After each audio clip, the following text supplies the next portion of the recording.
If you had a machine in your garage at home that printed dollar bills or whatever your currency is, would you ever let it run out of ink? No. Would you ever let it run out of paper? No. I buy it flowers, Yes, chocolates. chocolate, right? Whatever you need to do, right? Screenprinting Podcast Season 2. This podcast is sponsored by Blind Maggot, Magna Colours, M&R, Target Transfers, and Adobe Creative Suite. Well, my name's Keith Stevens. I've been with this company 14 years, 15, I believe. Today was my actual anniversary. So that's why I'm happy anniversary. Thank you. And I am the West Coast Regional Sales Manager. I basically handle from Canada down to Central America, and also to the Denver. And I've been screen printing for over 45 years. Wow.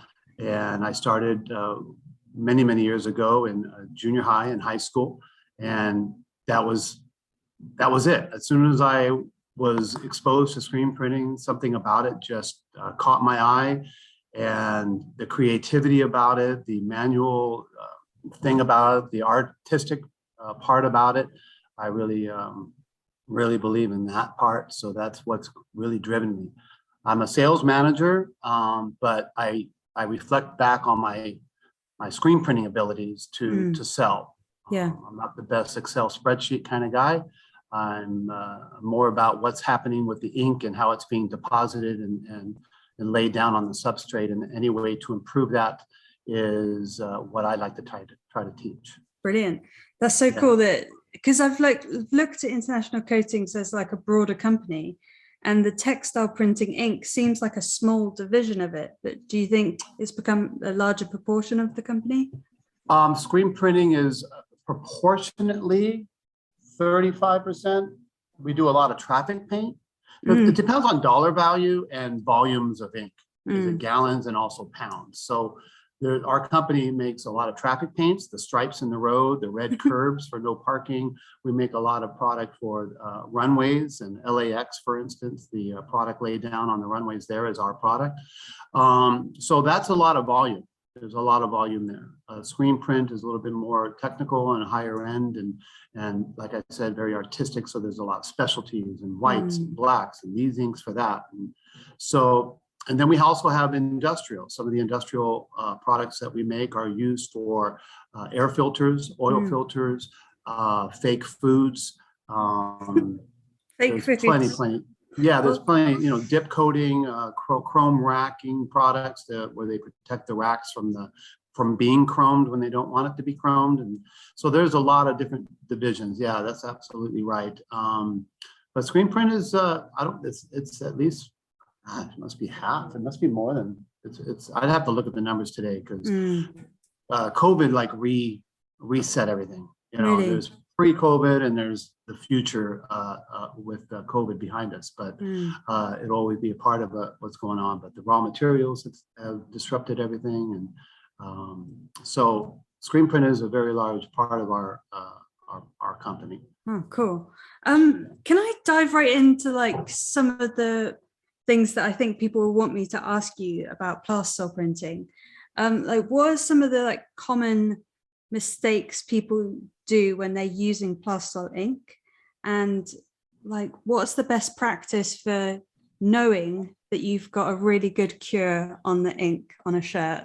This is a huge topic, I know, but it's we could spend an hour on that. My first thing coming out of the dryer is stretch, and then there's the degree of stretch, because if it's a very thin 305 mesh, and I know you're doing in the centimeters, but in 305 lines per inch, there's a lesser deposit. So the stretching of that is limited because the thin there's nothing thin to amount stretch. of So if it's thicker, you can stretch it as far as you want.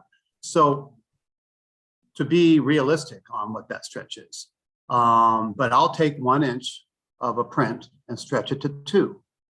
If it doubles, I'm feeling really good about it. And then we wash it. You can't underestimate, just put it in the wash.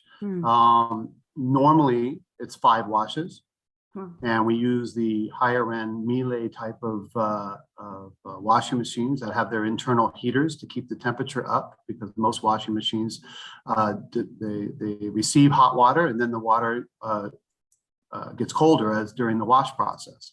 So these other higher end ones maintain that higher temp and a certain amount of agitation. And so we have one of those, and we go for 5. We'll go further if we really want to test something out for a government contract or something like that. But 5 washes will give you a really good test. Yeah. But to achieve those good test results, people underestimate time and temp. Yeah. Time is your best friend. You can't go wrong by adding more time. However, you know, you may have 3 automatic presses feeding into one dryer, and you don't have the luxury. So you can't slow it down. So they up the temp. Now you can get away with that to a degree. If you're using a Waterbased on one machine down the same dryer as a high density print over here, or a white shirt there, or a black shirt there, I mean, those all control the cure. Like we talk about the cookie and the cake. A cookie cooks at let's say 325 for 10 minutes, but you know, you're cooking a cake, it's going to take the same temperature, it takes longer. Yeah. So that's when it'll crack. If you haven't got the full cure from the top of the ink film to the bottom, then you could expect it to crack. Yeah. Can you say what it is that's actually happening when it goes, like what's being absorbed into what, in order to make like just the solution into something that is a cured plastic? It's funny you asked that, because I brought some of this resin here that I have in this lab here, and we have this resin, and it's just like talcum powder, right? And it's just so thin, as you rub it, it literally disappears. Okay, so it's almost gone. It's just that thin, and that's basically the sponge. And what that sponge does is absorbs the plasticizer. Okay, so this is an oil, and there's many different kinds, and this is where the phthalates would be, or non-phthalates, but this is the part where it has it. And basically, you have a balanced system where you have enough resin and enough plasticizer, and in its uncured state, it's kind of like a toothpaste. Most people would know that. And what happens as you elevate the temperature, the resin starts to absorb the liquids. They start to swell up and balloon up and absorb that liquid. When you flash cure, that's what you're doing. You're just absorbing a portion of that liquid, but there's still liquid that's what I call free. It's not bound by the resin. So that's dry to the touch, but if you stretch it, it'll crack. But once you reach the 320, or sometimes now with the cooler temps, you can get them down to 265, 270, then the resin has completely absorbed all the liquids and it's become a solid. It becomes one product. And yes, there's pigments that get absorbed into that same mixture, and other additives, but that's the basic of it, that the resin is a sponge. And if you don't have a balanced system where there's more liquid than the resin can absorb, you're not going to get a full cure then, no matter what you do. It's always going to crack. That's awesome. That's perfect. Honestly, loads of people have never really thought about what's happening with plastisol ink. And that is just going to like bring it into perspective for them. There is something that I don't know if it's right or wrong, but I believe that you can kind of not over cure it, because I know something it cures and then there's nothing really else happening. But when I put something through the dryer really slow, like way too slow, then it basically, I feel like it re-melts itself into like a shiny horrendousness. And obviously that's not an effect that I want. Are you seeing people overheat the ink, it re-melting and becoming shiny? Or like, is that happening? It'll definitely be shinier if you overheat it. It doesn't mean it's degraded that much. It could be, but it doesn't mean it's necessarily for sure degraded. But sometimes we use that cure like for puff. If it comes out shiny, it's two things. It's undercured and it'll be shiny, or it'll be puffed up and over cured and become shiny again. Yeah. I also do that with some of our gels. We purposely raise the temp, slow it down to get a really, really nice, clean gel. So that's a tool. And we can talk about the tools, and I'll get into that a lot, but everything around you is a tool. So the dryer is a tool. And like you said, you can make it go shiny. What we don't want to do is make it go shiny or over gel it between intercoat, what we call intercoat adhesion. You print the white underbase, and if you over flash it, you can create a little barrier for the next colors not to want to glue together or stick together. So you get what they call it intercoat adhesion by over flashing it. Yeah. And so like for people who are relatively new, that's showing up as that problem where it looks like it's nicely printed, and then after one wash, the red on top of the white underbase is just flaking off, right? Is that where they've I've seldom seen it. I've seen it, but I don't see it often. I think most people using flashes are aware of it, or just don't want to waste the energy. It makes things hotter. It makes screens stick together, you know, and so by over flashing, it causes other issues. So you try to avoid it to keep production running. But yeah, that's the fear, that you're creating a barrier, just like maybe a nylon jacket has a barrier for ink not to want to stick to. You have to do things to make it stick. But intercoat adhesion, glossiness, time is always your best friend, whether it's discharge, water-based, and plastisol. You can't, lowering your temp at least to the minimum of what's required and having it go slower will always be a little bit more of a insurance policy than sometimes people are doing 4-color process, 305 meshes, and on a white shirt, and you can run that dryer, 35 seconds and you're going to be fine. But when you've got a white underbase with 7 colors and a highlight white and maybe a little kiss of crystallina or something, it's going to take longer time to do that. I don't even know what crystallina is, but it sounds very glamorous. What was another word? It's a glitter that looks like snow. It's like a glittery snow. Or I've seen some of your other podcasts where people are referring to 3-dimensional inks, and we have gels and high densities, and anything that's thicker than normal should take longer than normal to cure. Yeah. Could you tell us about some of those tools that you're about to say? Oh my gosh. Well, mesh and your emulsions and your screen stencils are one of the biggest key things that I'm concerned with when I'm walking into a shop. And the first thing I do is when I walk into a shop, and I walk into hundreds a year really, is I feel the screens in the screen room. First, the tension to see if they're tight enough. I'll just tap on them with it like a drum, and my ear is just, I can tell if we're in the ballpark. It doesn't have to be, it doesn't have to be 27, 32 newtons or whatever. Just, can we be somewhere in a reasonable area? Yeah. And then I'll feel the emulsions, what they call the RZ factor, and how smooth it is. And then I'll rub it where the image is, where the mesh is and where the image is. And I need to see a gasket. I need to feel some smoothness or an edge where that emulsion is.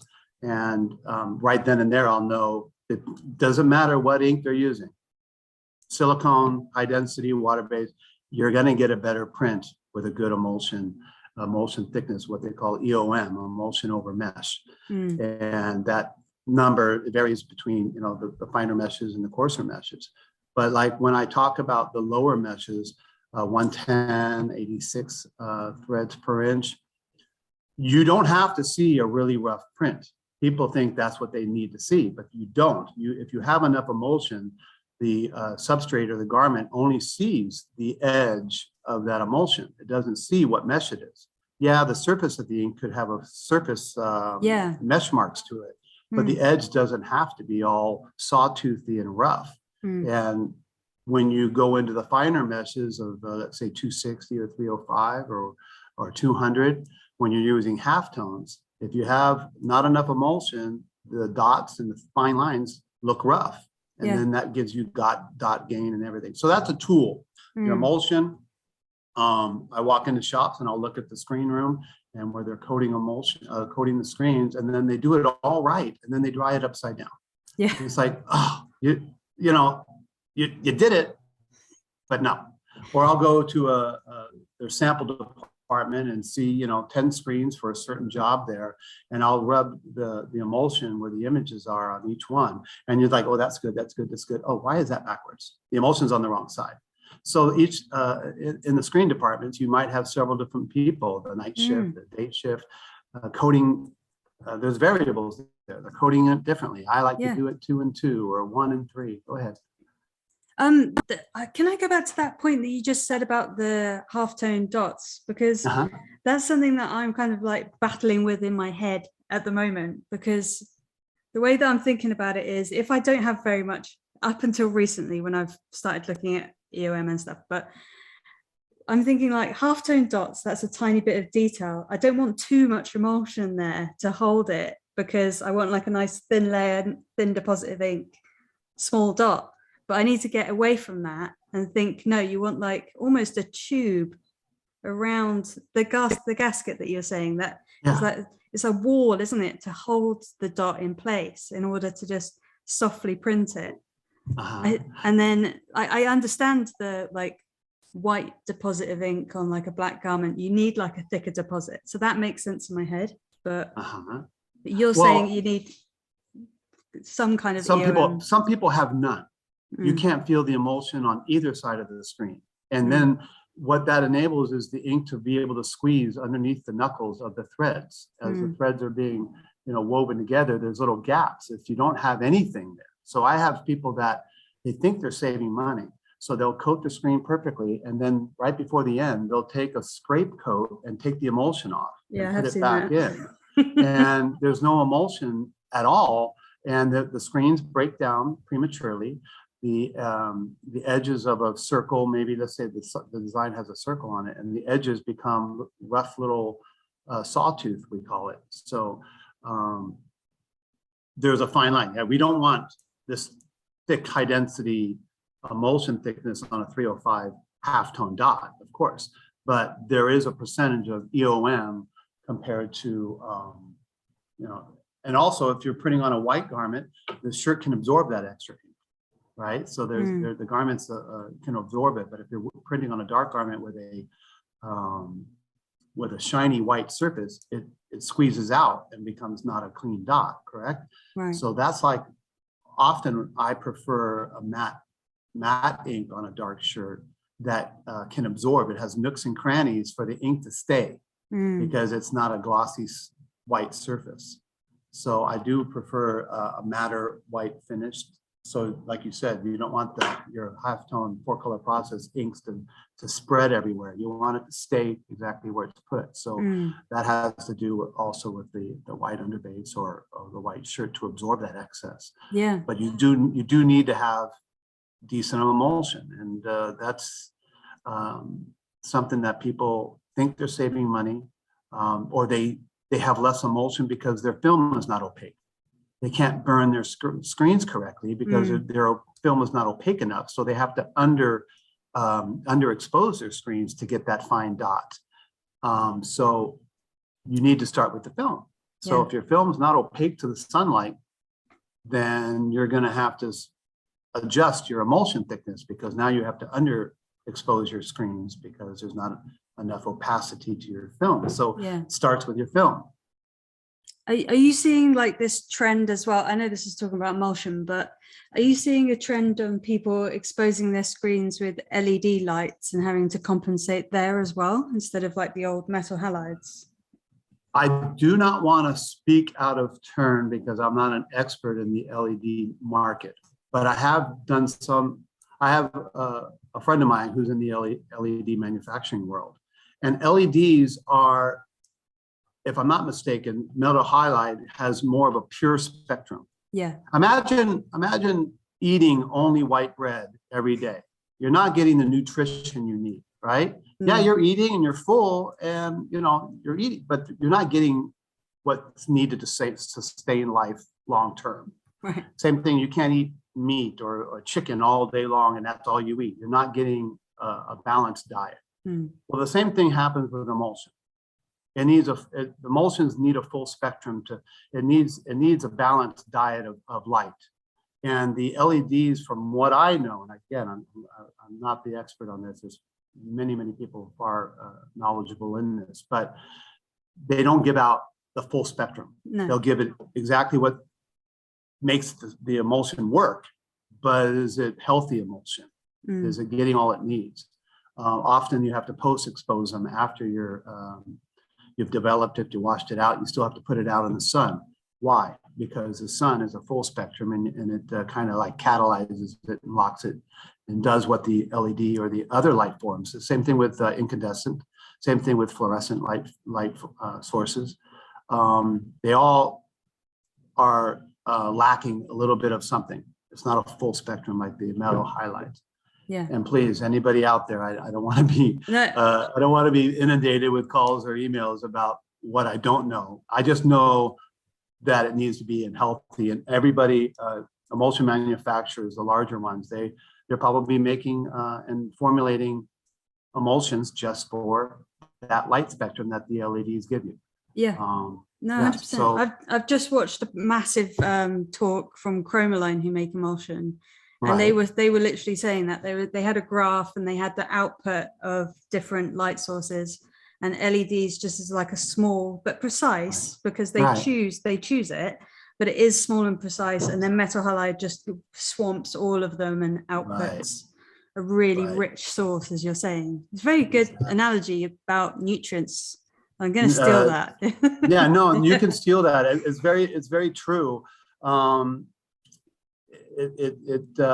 used to expose with the sunlight all the time. We would do oversized screens and just spray adhesive onto the screen. I've done that. And lay that on there, protect it, took it out in the sunlight, bring it back. You could get away with that back when I used a lot of the older school diazo emulsion, much slower, more forgiving. You could never get away with that with the new, pure emulsions now. There's such, even now when we're here, when we make screens here, we put them in a box from exposure to the water source, and we turn off the light at the water source because it's slowly exposing it too until it's finally completely developed with the water. So we try to protect them as much, especially if we're doing fine lines and 65 line halftones through a 355 line screen. So you're talking about really quite high meshes there, whereas again in my head I've always thought Plastisol had like a limit to like how fine a mesh you could use with it, but are you saying just go as fine as the detail of the image always requires? Well, there is a grind of the raw materials. This resin has a number to it. It's how fine that is, and all the ingredients, whether it's black pigment or titanium dioxide, white pigment, there's a grind to it, and there's a limit to it. I mean, so we have a grind test, a Higman test, where we check the grind, and that largest particle limits the mesh that we can use. So yeah, you can find a cheaper product out there. There's always what they call the race to the bottom on prices of a gallon of ink or plastisol, and a lot of times this has to do with the higher ingredient cost of the higher quality of those ingredients. But we have to be competitive. We can't just make Lamborghinis here and try to compete in a Ford Escape world. So that's the limitation, is what ingredients are in there. For instance, let's say all these blocker grays, for polyester, that's a charcoal in there. There's activated charcoal in there, and that comes in a grind. But also, the finer the grind of raw materials, the longer the stronger they are. Like black pigment, if you grind it up really, really fine, you get a denser, darker black. But there's a return on investment there, because you can't just grind it down forever and then cost an arm and a leg. It will sit on the shelf and we'll never sell it. Yeah, that's an interesting one, because I was at Magna Colours recently, and they're a water-based ink manufacturer, and they were saying that dye blocker thing is a real challenge, and it would be like a cool thing for them to develop, like a white dye blocker, like the actual color of it. Is that something that you guys look into, like investigating new kind of like inks and cutting edge inks, or? You know, I would say that we're, you know, of course we're looking into everything. We get approached by all manufacturers with a new product, but the problem with the charcoal, it comes in black. Yeah. But it not only does it absorb the dye, you know, it's not only a dye blocker, it's absorbing things, but it can also absorb the plasticizers in the ink. Right. So there's a fine line where, you know, it's a difficult thing to monitor and maintain during the manufacturing process. But yeah, I wish there was a charcoal that came in white, but that hasn't shown its face yet. Not being dug up, like you can't like just. It's not being dug up yet. The white trees or something that we could burn down. Right. I mean, because there's ways of blocking it, which is puff additives, blowing agents. They make little microcells that make it more difficult for the dye to migrate through. Really? Yeah, there's other bleaching agents and peroxides and stuff. You can smell it in some of the low bleed inks. And then some just old school good chemistry. There's other ways. And then one of the things lately in the last couple of years is about low cure. Polyester doesn't like to get heated up too much. And as soon as you do get it heated up, you want to cool it off as fast as you can. I call it like the necessary evil. You have to play with the heat with polyester, but any more than you need is going to cause more trouble to you down the road. Yeah. So heat is another. So there's a couple of blowing agents, old school chemistry, heat, and that activated charcoals or other chemicals that are able to absorb that. That's what the polyester dyes. Yeah, so that's a really good tip, actually. Like I did that naturally as kind of like something to help me. But as soon as I printed polyesters, I would take them straight out of the dryer and run over to I've got this huge piece of metal in my studio, and I just held the ink on the metal. And I was like trying to make sure that the dye migration didn't happen, just because I was scared about it. And every single time something came off the dryer. But is that actually like not run over and make it cold, but definitely don't stack polyesters? Or you don't stack them hot. I've seen factories where they've had 50 different piles out in the factory, and then one here, one here, one here. So it gives them an extra couple seconds or a minute or however it needs to let them cool off. They have fans at the end of the dryer. And why get it that hot in the first place? If you can get the ink film, whether the sandwich of all the ink films to cure at 280, why go to 305 if you don't need to? You're just what I call poking the bear. You're just hey, let's see if you'll bleed this time. We'll put a shirt through the dryer 5 times back to back at 380, 375, and just cook it, and we'll make it bleed. And by doing that all the time at the same level, you start to see, well, with the same fabric, same level, same fabric, and you do that same test with different inks, you start to find you don't make all these different changes and then try to figure out what changed. Keep the same garment, the same dryer temp consistent, and then you'll see if that new formulation of ink will change. Yeah. I actually got into using your stuff a few years ago when I wanted a Pantone mixing system. And then I basically started using it for like everything. I've never randomly got into your white. I just don't know why. Maybe I've just stuck to my one white, but I find that there was like certain colors that I couldn't get to cure very well in my old inks. And then I used yours and I can just absolutely obliterate them. I do my own wash test, but I'm doing it at like 60 degrees. I'm doing tumble dries. I just can't go wrong with the curing of these particular inks. And I don't know why. what makes your inks what are you proud of in your inks that makes them so good? Or do you feel like you have any edge over the competition? Or I don't want to put my salesman hat on, but you're asking me. It's hard for me to say, because I think it has to do with we're a family-owned company. We care about the product. I'm a screen printer. I work with screen printers here. I have friends in the industry for 45 years. We care. We can go into the lab. It's not that far away from me. It's right down the hall here. I can walk in there. It's an open door policy. So we're living it and we're breathing it. And we're not so large that you can't call the president here and speak to him directly. So I think we're big enough to provide, but we're not too big to not care. If this company didn't care, I wouldn't be here. For 15 years. It's I can talk to the owner. I can go to the lab and we can discuss things in meeting. We had a meeting earlier today, how to improve.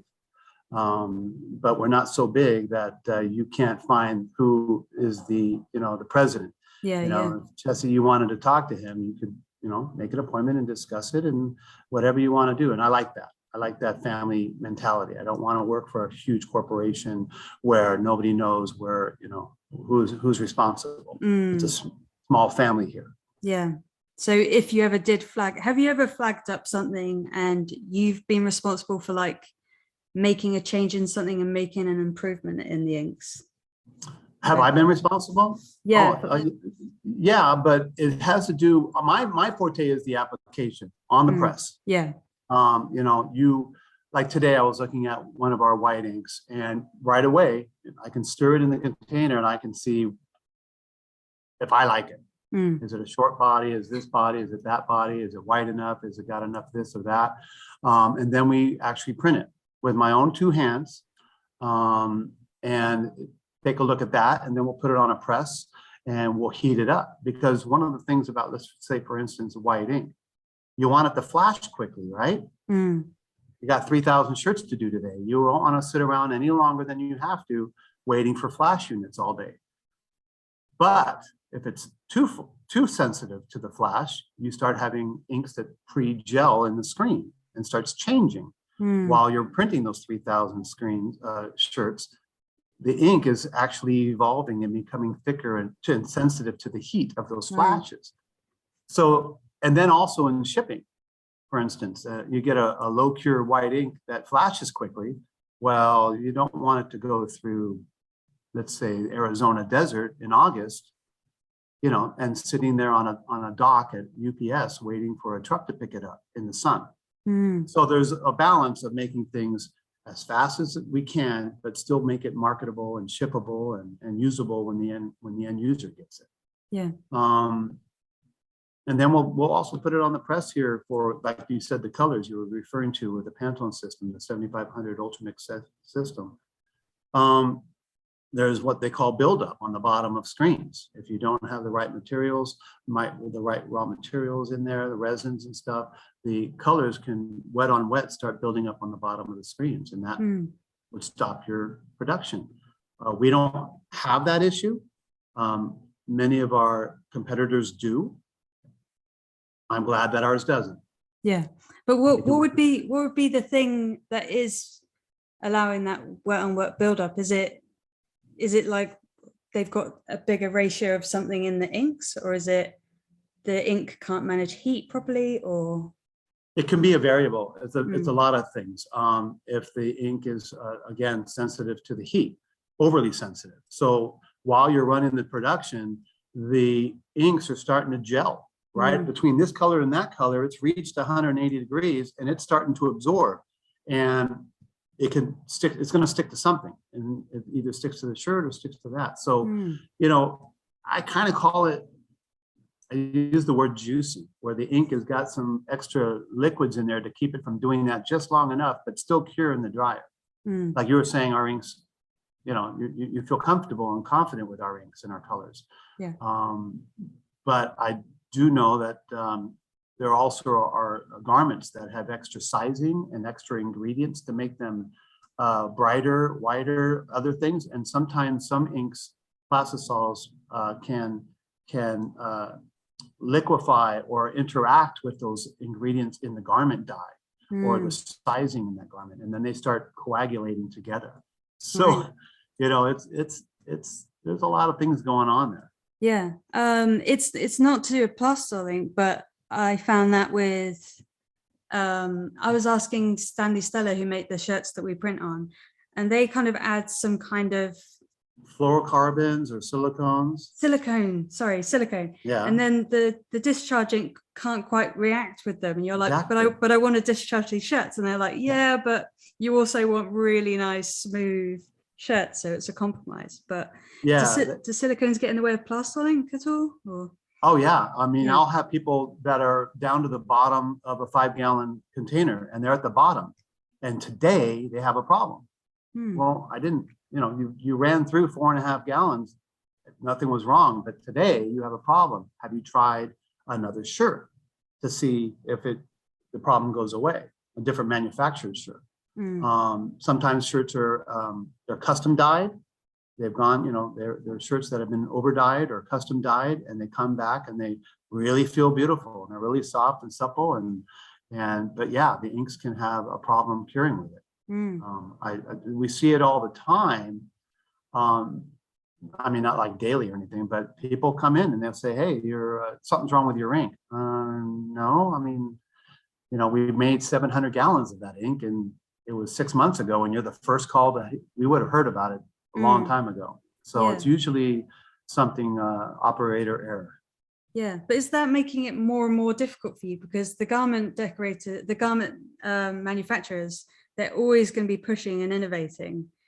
And then do you have to keep up with them on all these weird things and try and make an ink that does print on silicone because they're just pushing it into the industry? I can't keep up with all the different manufacturers as if I could keep up with the ink manufacturers or even ours, but it's not a huge issue. Right. I mean, let's say, for instance, there's 200,000 shirts of one design going into Walmart to spread out to all the different department stores, all their stores. The t-shirt manufacturers want to avoid that issue too. So they're threading the line also, getting the best quality, feeling, sellable product with the minimum cost themselves. So they're skirting the edge also, trying to get that, the softest inks, garments. And as we do, we try to make inks that aren't bulletproof vests. We want to make it as soft as we can, but still cure, sustain the five washes and the stretchability. Yeah. Can you give any tips for helping people get a softer hand feel on the shirt? And is that mainly due to up the mesh count, don't be scared? Or what other things can you do to make a softer hand feel? I'll tell you a story. Yeah. You ready for this? Yes. It must have been 31 years ago. My youngest daughter was not yet born. And I was at a shop and we had a 12 color automatic and a 14 color automatic. I always wanted to use the 14 color automatic. Why? Because it enabled me to have cool down stations after the flash. And I was making a commission on how many shirts we got out the door every day. So I would do everything I could to get as many shirts out I could. So I would want to do everything on the 14 color press so I could have those cool down stations so I didn't have to slow down. And I was running a 72,000 piece order for Warner Brothers. Yeah, I was running a 72,000 piece order. I was in the middle of it and a rush job came in. And all I had was the 12 color press. And I didn't want to stop that 72,000 piece run because I was making money. So I set it up on the 12 color press. Well, what did that do? Well, it took away those cool down stations, but I still wanted to run as fast as I could. So we set it up, we got it running, and lo and behold, the shirts coming out of the dryer were smoother than the previous production. It was a reorder. So I had previous production and this new production, and the shirts were better. The softness was better. Yeah. Well, what was happening is I was running it so fast that the second screen without the cool down station, I would print it, and they call it when they're doing it now. People sell screens for this where you're ironing. Okay. In Spanish they call it plancha. They got flash screen. this is 31 years ago. And we stumbled upon this. It's like a heat press on oh, a screen now, isn't it? right, not by accident. So that's when it revealed to me that that was something that you can use as a tool. Again, tools. So instead of using a silicone backed screen or roller squeegees and stuff like that, you can actually just use a screen. Now, you're going to have a tight mesh, lots of Newton, a good coating of emulsion on the bottom of that thing, and also some spacers to get the off contact higher. You're going to want it to peel away, every time before that automatic palette drops. You don't want to rip screens and stuff. If you do it just right, it'll work, and you can keep production running. So that's how you can get a really, really smooth, and all the major shops that I work with use this technique as, every day. Yeah. So it's hard to do it with the manuals because you can't get to it fast enough.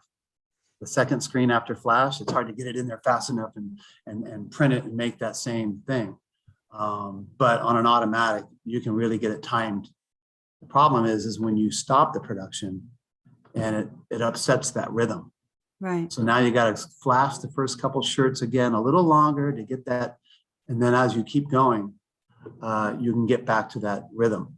Also, when you stop like for lunch, you want to keep those palettes going and keep them flashing so you don't have to spend the next 20 minutes ramping up that temperature after when you return from lunch. So Brilliant. It's a balance. So are you saying basically keep the surface of the temperature really hot, then just as it's hot, smooth it? But you don't want to cure the ink. You want the inside of the ink to be soft and gooey, but the top dry enough that it doesn't stick to the next screen. Okay, so, but if you over flash it, this inside is too hard, it won't take the softness. Yeah. It won't accept that squeeze or that iron. But if you do it just right, it squeezes it a little bit and it gets rid of all the fibrillations and all the imperfections, and it makes it beautiful.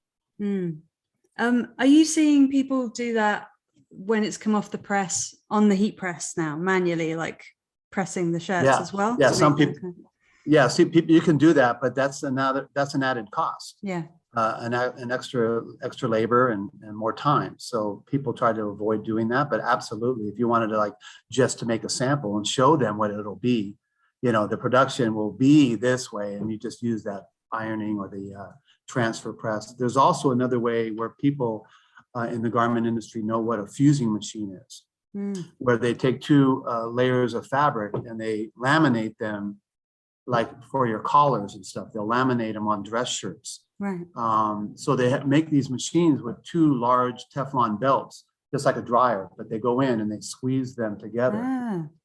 So I've seen that happen where they take it right out of the dryer and onto a fusing machine, and it comes out that fusing machine, and it also irons it in a production manner. Yeah, it's funny because I don't want a super shiny vinyl effect shirt.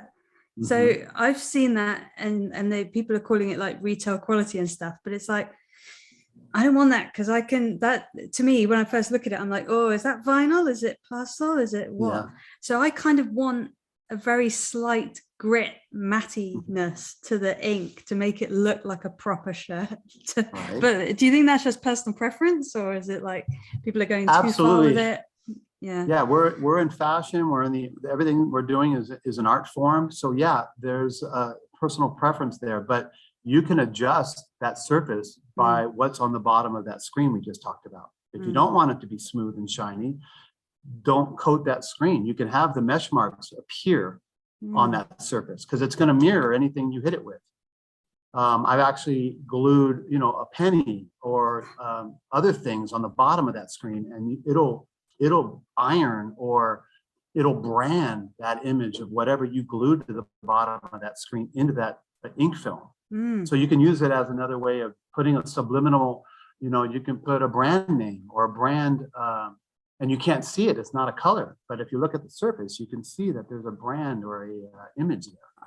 God, that is throwing up lots of things with the high density printing that you just can't, you would just have a nightmare printing it, but if you just print a thick layer and then brand something into it while it's hot. Yeah, that's really interesting. No, I mean, there's a lot of ways. That's why I was saying everything's a tool. I've printed on top of screen meshes. That was the screen mesh was on the palette. So you get a reversed image on the ink on the surface. Now, of course, every shirt will be unique and different, you know, but it all have that little pattern.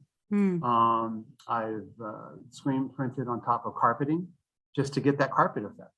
Or, you know, the fluorescent light fixtures have those little panels of translucent diffusion panels that have little patterns on them. Anything can be done.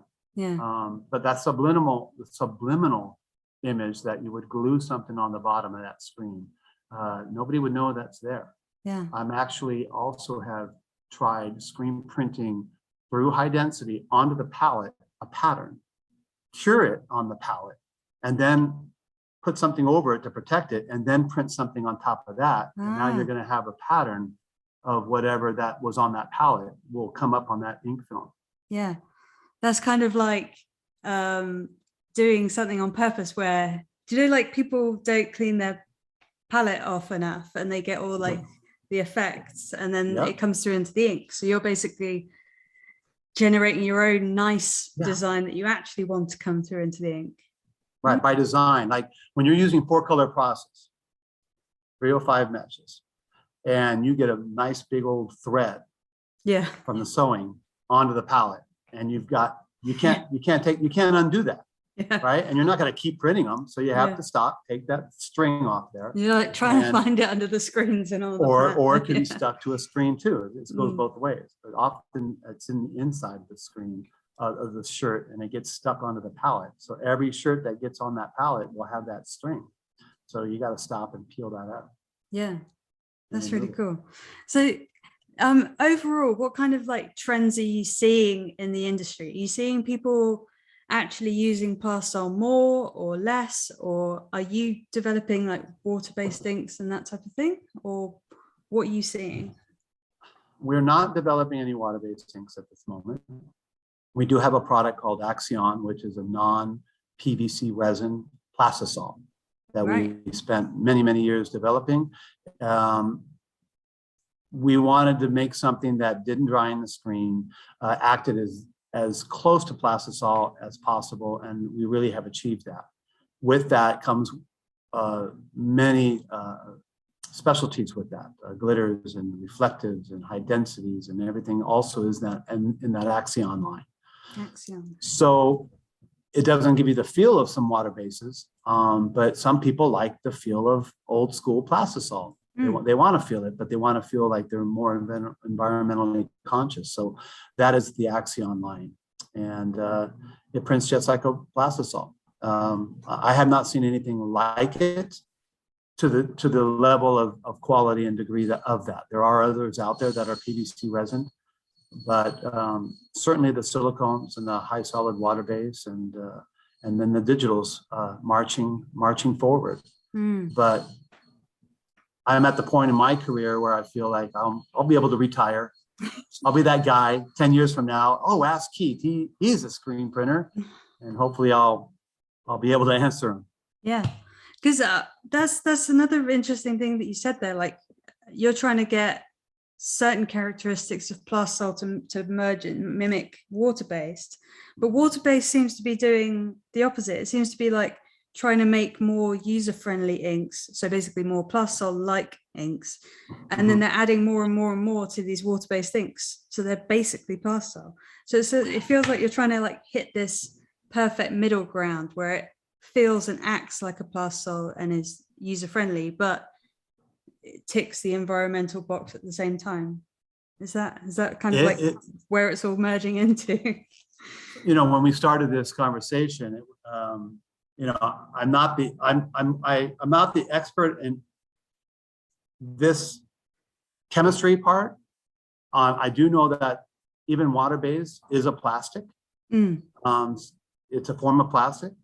So, and there's a lot of liquids in there. a lot of other solvents in there. I mean, even water is considered a solvent. Yeah. So, you know, people think it's that much, oh, it's so much better. And it's, you know, I'll be honest, there's a place in the market, and I'm not poo-pooing it, but just know what you're doing, and know that, you know, there's drawbacks to all these inks. Yeah. In silicone, there could be waste, for instance. You know, it goes bad and you're going to throw that away. With water, you use a lot of water to make screens, to wash the screens out. There's you know, 40-50% of the product is evaporating and going up the stack of the dryer. So there's a place for all of it, but No, you know, 100%. just, yeah. So just make sure, you can't print water-based on all substrates. Plastisol seems to be a little bit more friendlier, you know, and all those things. I'm a production guy. Like I said, referred to, my background is a lot of production. So I want something that's going to produce a lot of garments with the least amount of downtime. Plastisol does that. You know, you don't have to clean it up to go home. You don't have to prepare the screens to start up again in the morning. Go to lunch. You know, there's issues, but the quality, I can't deny that some of the water-based prints are just soft and beautiful. Yeah. But some people want the high density. You know, the thing is that we're in the fashion industry, the trends. High density was, you know, huge 20 years ago. Now, sometimes I get a lot of calls out of nowhere, and hey, high density, high density, high density. It might be reflective. There's always these trends. You know, we just came through Halloween, glow in the dark. You know, becomes a very, very popular product around glow in the dark. So around Halloween. So we all have a place in the market. We haven't seen our sales diminish. I don't know if that's, you know, capturing more market share. Certainly that may be the case, but, you know, there's more screen printers out there too. So it's not dying. Yeah.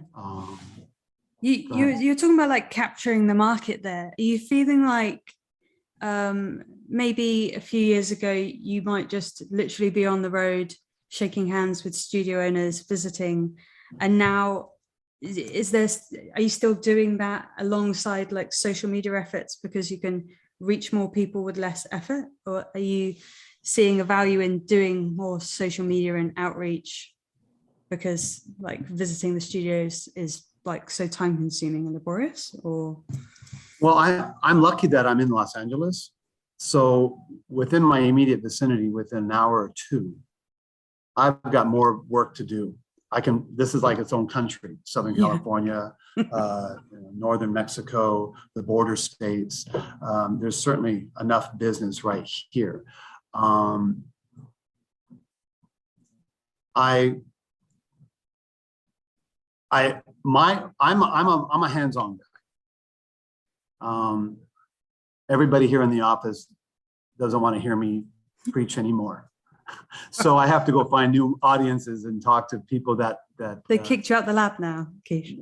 They didn't kick me out, but you know, they've got opening times. They've got, but I do like my like I was talked about, when the ink hits the shirt, that's where I see it, I feel it. It's a photographic thing in my mind, and I can watch it and I can see, oh, this is wrong. Your squeegee is not hard enough, or it's too hard. It's not angled enough. It's going too fast. It's going too slow.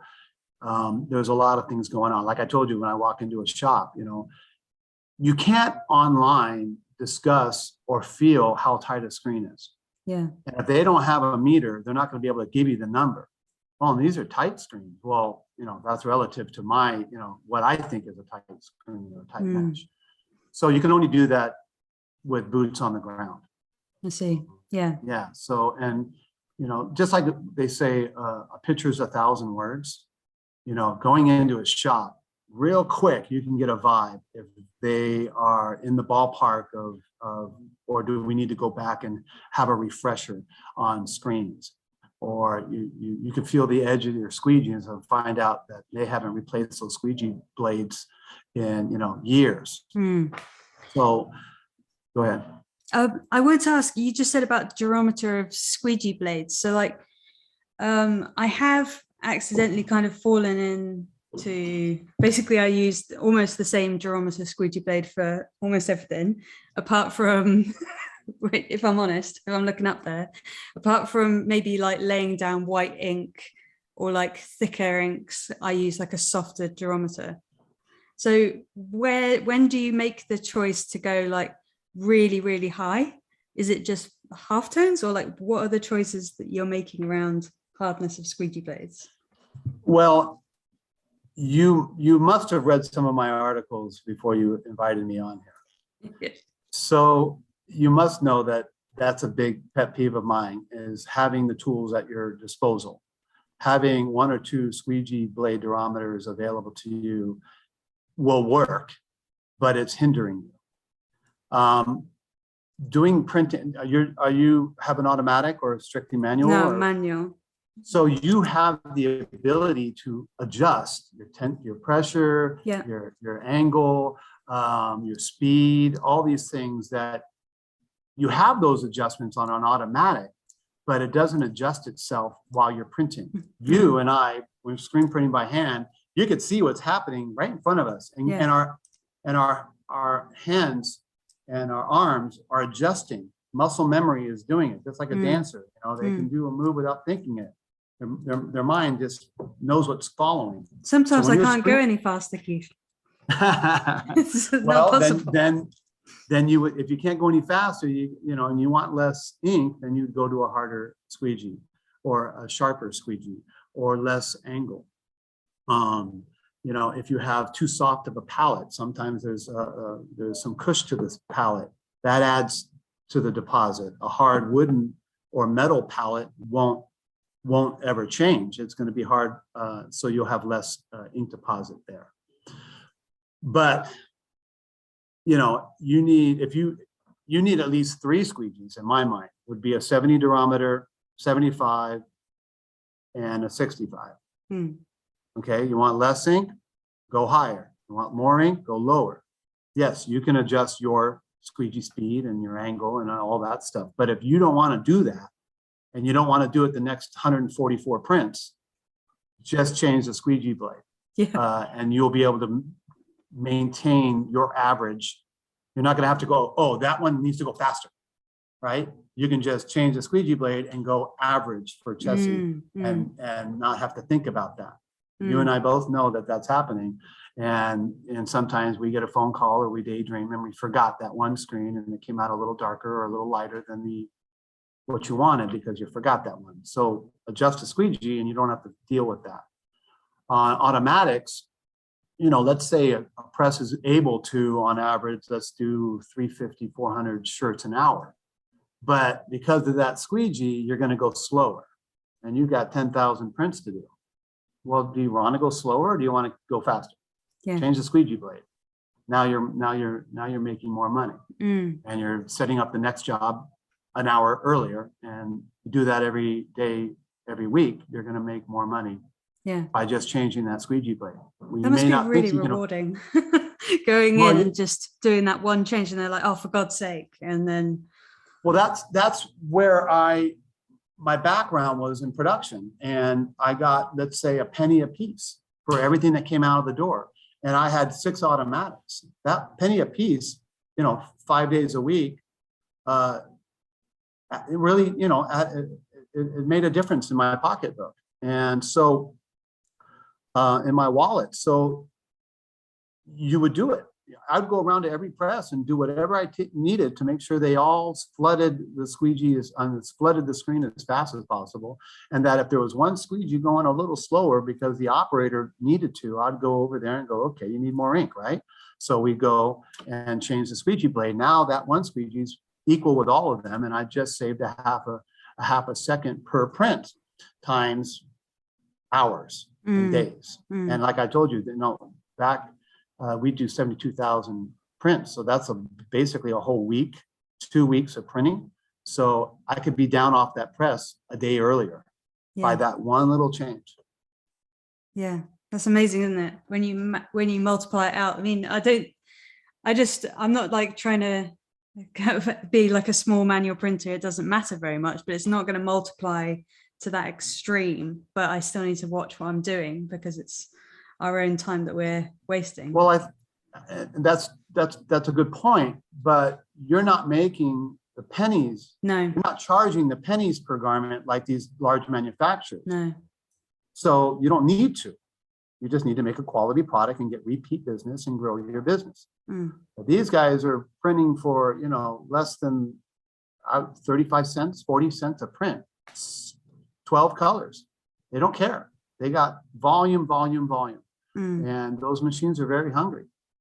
And if, you know, we're all paying our car payments and our rent and our, you know, whatever. So if you have, you can find a way. I've used this analogy. If you had a machine in your garage at home that printed dollar bills or whatever your currency is, would you ever let it run out of ink? No. Would you ever let it run out of paper? No. Would you ever let it, would you ever maintain it, scheduled maintenance? Like when you have a downtime, change the oil, do whatever you have to do to that machine to keep it running for the next month. You would do everything, right? You wouldn't save money. You would do whatever it takes to keep that machine making. I'd buy it flowers, yes, chocolates. Chocolate, right? Whatever you need to do, right? Talk nicely to it. Yeah. So why wouldn't you do that? Whether you have, you know, 20 automatics. You know, I was talking to a friend of mine, he's got 24 automatics. These are very hungry machines. And he does 85 to 100,000 units per day. Doesn't matter if it's one color, 14 colors or more. Doesn't matter. But I guarantee you they have a plethora of different squeegee blades and all the tools at your disposal. We were talking about emulsion, for instance. White ink is, that white underbase is the opacity of it can be better with more emulsion. The EOM is a little thicker. Or Chessie, you can print it twice. You want to print it twice or you want to print it once? Yeah. Okay, so if you just coated that screen with a little bit more emulsion, you can print it once and make more money every day. Yeah. No, yeah. So 100%. these guys with these 24 automatics, they're not printing two. No. They're not doing double strokes, right? They're going to make sure it prints one stroke correctly. Yeah. And if it's good for them, you know, it's good for everybody else. It literally is like right back to one of the first things you said. You said something about like your personal preference is coating a screen, basically one and then two times. So your coat, is that what you said? Like, is that It's your two and go-to? two. You do 2 and 2. Is that with the sharp side of the coater? Because I'm sure. Okay, so Yeah. if you did 2 and 2 with the dull side on an 86 mesh, you might have a mess on the floor. Yeah, it's fat, isn't it? It's a massive Right. deposit. So you'll end up with too much. Yeah. So around 160 mesh, I'll use the duller side on the finer meshes. Yeah. And I'll use the sharper side on the lower meshes. Yeah. Okay. Okay, so, or you can use sharp side both, but you might have to add a little bit more on, you know, it's an art form. So some people go slow and that makes the flow of the emulsion thicker. So it's about consistency. Remember I was telling you about how you might have two gentlemen in the screen department. You might be running 24 hours a day. So you have 2 guys or 3 guys in the screen department, and one guy coats this way, one guy coats that way. So you're going to get a variable. You're going to get, as long as they're within the ballpark of each other, that's great. But if one guy just prefers this way and dries them, you know, I've got a screen right here, and if you dry them this way where the ink is up, that's correct. But this one guy may just choose to do it this way because that's the way he was taught, and he's going to get all the emulsion on the wrong side. So it's about consistency. Okay. People, we were doing a job recently where the halftones just weren't coming out right. Now, the same emulsion, same screen mesh, same film provider, same halftones, but something changed. And what changed? Well, I know the film's correct. I know this is correct. So what And it ended up being that they made a slight change in the emulsion, or they put a new bulb in the exposing machine. So that is a brighter, more intense bulb. So the typical minute and a half is now too much. But yesterday it was okay, all by just changing the bulb of the screen. Yeah. So the bulb of the exposing machine. Also, I would think the emulsion manufacturers sometimes make little changes, whether it's because of raw material shortage or an improvement. So there's a lot of other variables going around. I was watching one of your podcasts and it said, always, it's always the ink's fault. It's always the ink's fault. What did you do? We've got some pretty educated people in the lab, and we don't like to package off and waste, 1,000 gallons of ink. Yeah, it's So we definitely. so probably maybe, it's not the ink. So let's go look back to see what's going on. A lot of people talk about with the dryers and the drying's curing, and today it's a nice, sunny, hot, dry day in August. And, 6 months from now, it's rainy, it's cold, it's windy, and your shirts are like sponges. They're absorbing all that humidity and all that moisture, and it's not the same substrate that you're printing on 6 months ago in August. It's a different substrate. Yeah. So there's a lot of variables going on out there. That seems to be like a recurring theme that I keep hearing recently, is about this moisture in the shirt being a huge thing that actually messes people up. And then they're looking around thinking, what is it? And it's that like the moisture being retained in the shirt. And a simple fix for it seems to just be put it through the dryers if you're unsure. But that's like a really easy fix. But is that something? Well, if you had 72,000 shirts, if you you want could to do that 72,000 more times, Mm. slower dry, more drier time.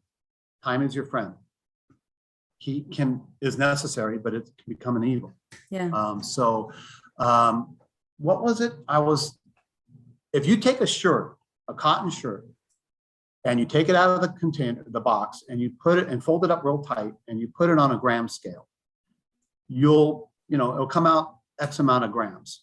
And then you run it through the dryer and quickly fold it back up and put it back on that gram scale. It could be 10 grams lighter. And that's all moisture. Now, multiply that times the 400 shirts we talked about.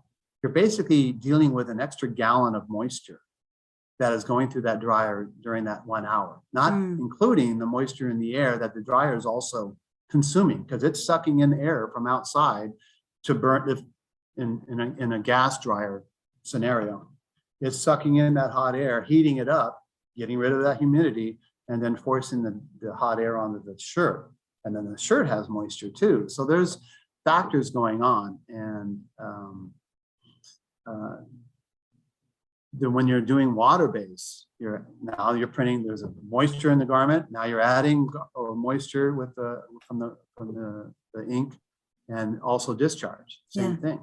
All these water-based, we have to accommodate for this extra moisture.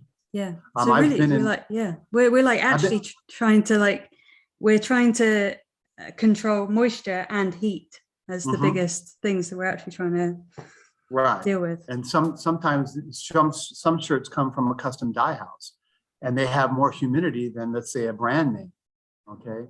I've been to shops in Central America that have humidifiers. I mean, foggers that are on the press that are fogging the screen, like literally like a cloud of fog on these water-based screens. And then they also have little dams around the presses, like a cement dam that's like 4 inches high. And they have water, a lake of water. Really? At the bottom of the presses to keep the humidity up, to keep the high solid water base running. What? Again, I'm not poo-pooing the water base. I'm just saying you got to deal with it. There's other things to deal with. They're containing the water like a little dam. I've seen the foggers, but I've never known that was a thing. Yeah, it's underneath. It just, there might be 25 gallons of water underneath the whole press, and it evaporates and comes up and keeps the humidity up. Oh, wow. Huh, never thought of that before. Yeah, that's what I said. When I'm like, okay. That's electrical stuff there, but okay. Yeah, no, there's other things to consider, but it does raise the humidity and keep the water base running better. Yeah. Is there, I think we've covered a lot of stuff, but is there any like one thing that you would give advice to people printing with plastisol to improve their printing? Is there like one quick thing? Like some people might say stir the hell out of the ink before you use it, or Well, absolutely. Always stir your inks. Just as a general rule. Some inks like reflectives, for instance, have the glass beads in them. And over time, they just settle. They settle down to the bottom of the container. So always stir your inks up thoroughly. Sometimes the inks may appear a little thicker than you'd like, but just mixing it reduces the viscosity and allows it to print better. So it gets what they call a false body. So it looks like it's harder and thicker than it really is. And if you just agitate it, it creams up and is ready to use again. The screens that I can't talk enough about the screens. The emulsions, the film has to be opaque and a tight screen. What happens when you stretch a rubber band? It gets thinner. So if you have a nice tighter mesh, the threads that create that mesh are thinner, just slightly, and it allows you a better flow. Also, there's meshes out there that have thinner threads. You can buy a 110 mesh that has a coarser thread that, yeah, you can stretch it tighter and it won't rip, but it's still difficult to get the ink to flow through. Some manufacturers make the same 110 mesh with a thinner thread. Now it may pop easier or rip easier, but you'll get a lot more production out of it if you're careful. So the screens are huge. It's like my dad's a carpenter. He works with wood all my life. And there's certain kinds of hammers. You don't use a sledgehammer to break up concrete to do cabinet work in your kitchen, okay? But there's many different types of hammers, many different types of screwdrivers. There's many different kinds of meshes. There's many different kinds of squeegee blades. Just because it's yellow doesn't mean it's necessarily a 70 durometer. Different manufacturers have different colors, meaning certain things. Also, the squeegee blades get brittle or harder the more you use them, the more solvents you use to clean them. So an older squeegee blade that used to be a 75 or 70 could now be harder than you think it is. So always don't save money on those type of supplies. Yeah. And then one last thing, if I may, is, call your distributor. If you're buying emulsion from somebody or ink or something, and you have a question about it, call your supplier. They're the experts. Let them work on it. That's what you paid for. And use their brains and help you out. You don't have to be out there alone. If you struggle all day long dealing it with yourself and don't call me or help, call for help, then you're on your own. Yeah, because you give up too quick. You give up, and YouTube may not be the best source. Call somebody who's making a living selling you that emulsion or that ink. He's the guy who cares about your business. Okay, somebody else is probably just looking to switch your business. Yeah, that's true. No, it's really good. Thank you so much, Keith. I think I could just keep going and going, but maybe we'll just have to do a part 2 when I come up with some fresh questions. But yeah, really appreciate all your knowledge. And it's funny, it's like I thought we were going to be talking about ink for an hour, but actually we're talking about screens and meshes and productions and variables. So it all ties into each other, doesn't it? So you can't. Yeah, I mean, and I can only speak for our company, but we care about it. Trust that the ink is probably the right color. Trust that somebody probably, more better at judging the ink quality than you are, has looked at it and approved it. Not that there couldn't be a human error, but one of the things that occurred here in LA, or in Western United States, it was 115 degrees 3 months ago. You put a container, like I told you in the beginning, of on a dock in Arizona, and it's in the sunlight for 4 hours. That ink is not the same ink that we put in that container. It's now been altered by heat. Yeah. So be careful with, keep it out of sunlight. That sounds so expensive. So you had to go and track down all that ink and all that batch and just record it? No, I mean, because it's not normally, we recommend, shipping it in a safe manner. But, you know, I've had people like I said, we make 700, 800, 1,000 gallons of ink. And I've got one guy with one quart in Idaho. Well, the 1,000 gallons is not bad. It's that one quart that he bought and then went and got a burger, and it's on his front seat of his car, and it's 110 out. That ink is getting cooked. What do you do with that? So if you to your subscribers, if you using plastisol, it's a thermoplastic, and protect it from heat until you want it to cure. Yeah. Because one piece of advice that one of my other British colleagues said, that he puts his on the flash, and I'm like, that seems a bit excessive, heating it up to be like mixable, but he rests it on the flash, and I'm like, I don't do that. I just mix the crap out of it. Right. But that seems like, should we say that that's not great advice? No, I wouldn't do that. What I have seen is, especially in the winter, where they put plastisol on the concrete floor. Okay, Yeah, so you're really kind of like, it's colder than you want it. So keep it off the floor, keep it on the shelf. Sometimes people put white ink and just keep it in the offices, away from the, for the weekend, or if they go away for holiday, they don't keep it on the concrete. They'll keep it in the office. So it's kind of like, in the 70, Fahrenheit degree, 65 degrees, not 30, 35 degrees. It will change its viscosity due to the heat or the lack of. Water-based, for instance, or emulsions, you don't want to ship those during the winter because they freeze. Well, you wouldn't do that to emulsions.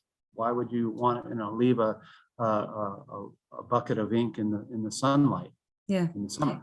Can I question the last thing that I've seen on forums is putting boiling hot water in like some kind of container and then putting your white ink in that.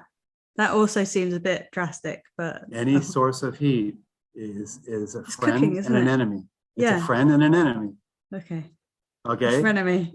It's a frenemy. It's a warm ink. It can be Warming very good. creamy. It can be very good.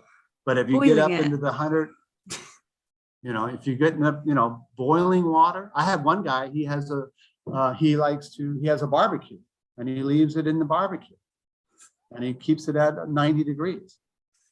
I think it's excessive. I print here. We don't have any barbecues. We don't use hot water. We just keep it in a nice, cool, out of the sunlight temperature. Yeah. So. Well, you heard it here.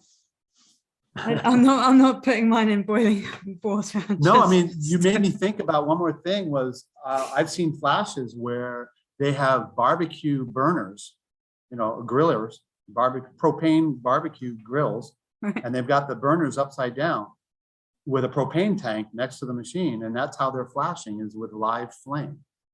What? Yeah. So They're you may flame have seen grilling. that. You might have that right there. I don't know, but I don't it have works. flame grilled shirts. No, they You took could a write that. barbecue, they took it apart, and they used the burners upside down, and the flame was the flash unit. Yeah.